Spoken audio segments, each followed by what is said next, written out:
Bow hunting is a passion around my house. I have been hunting for 25 years and I shoot hundreds of arrows all summer long. Because of this shooting, I've had to have many arrows repaired, so I decided to learn how to do this to save money and time. I looked around and I saw that it didn't look very difficult, and I'm pretty sure I could do this. So I went out, and the very first thing I purchased was an arrow jig.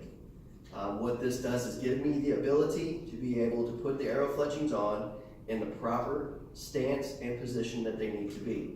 This is a very important piece of equipment if you want to do arrow fletching on your own. Something that you must have. So I'll talk about here the first steps to arrow fletching, and I'll go over some of the problems that I ended up finding. In the beginning, I had some problems with the glue not sticking to the arrow shaft. I tried several times, lots of different fletchings, different types of glue, but I came to find out that it wasn't exactly the glue or the fletching, it was the fact that I wasn't cleaning the arrow properly. So the very, very first step that you must do with an arrow that you're wanting to refletch, or even if you bought it brand new, you would like to use some type of mineral spirits or alcohol or something of that nature to get rid of the grease and grime that comes from the factory. Just by simply putting it on the cloth and wiping the arrow down will do sufficient enough to get all of that gunk and grime off of there.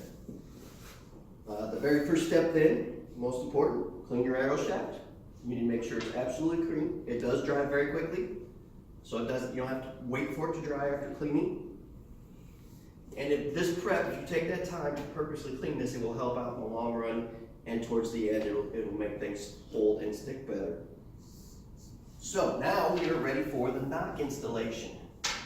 The nock here is a very important piece of equipment. This holds the arrow on the arrow string. Without this, you can't release the arrow, and you can't draw it back because it will fall off. So this little thing is just a piece of plastic. They get broke very easily. You'll spend a lot of time and a lot of money purchasing on these little things to replace them, but they're very easy.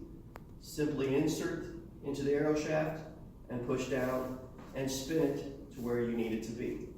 That's how simple it is. Some other arrows do have where you have to have a type of tool to press down to seat it, or most people will just tap it on a table to seat it. No glue, nothing like that is needed to hold them on. So once you have that in, the next step would be to get the arrow into our fletching jig. The arrow simply would sit down in the fletching jig in this type of way like that, with the point setting away from you and your nock sitting down at the end here. Once you have that in position, it holds the arrow perfectly straight so that we really can't mess anything up. And our next step would be to grab a fletching. There are several different types of these, several different sizes of these. Just a matter of preference and what you like to shoot. We want to make sure that the fletching is clean. Same thing, we'll use the acetone. Just wipe the fletching off down on the edge there, just to make sure it's nice and clean so it will stick to the arrow. All these are held on is just with some simple super glue, or there is archery glue that you can get.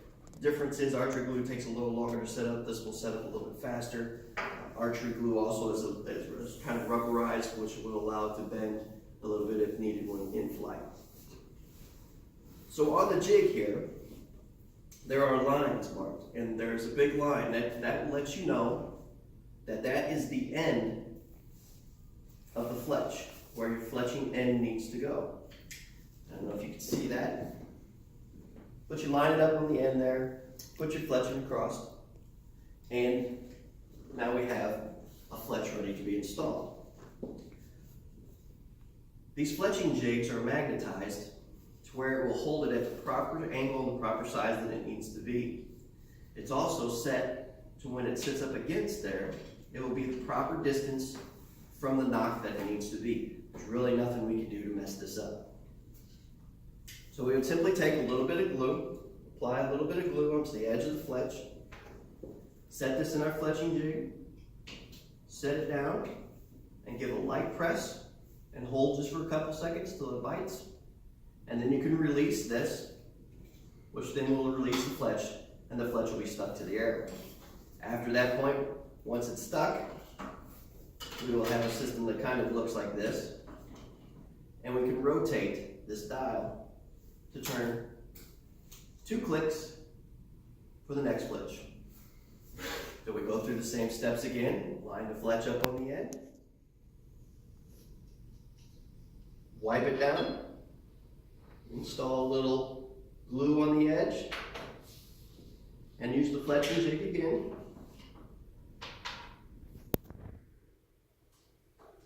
To install the fletching just like before.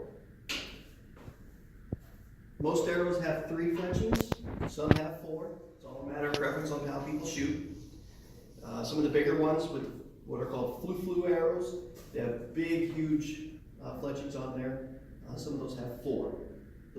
And then there's also smaller ones that people use. A matter of preferences, but this is what it ends up looking at the end. Once we are done with the jig, we're simply finished with the arrow. Some of the last steps that you'll need to do is that at the end of each fletch, you need to put a drop of super glue just right on the edges on the arrow. This helps secure it and hold it in place. And then you simply just go through and clean up any excess glue that may have gotten on there or on the ends for maybe your fingers and stuff, and give it a wipe down again with some more acetone. And let it sit for about 24 hours before you shoot or go out and practice anything with these arrows. 24 hours will be enough time for it to fully set and be ready for shooting. At that point, you're ready to go. So now you have no worries. If you knock off a fletching while you're shooting, you can always replace these quick and easy and have your arrows set and ready to go. You won't have to purchase or take them out to a shop and have them done. Now you can do them yourself. So in just a few minutes and a little time, you can have them all fixed.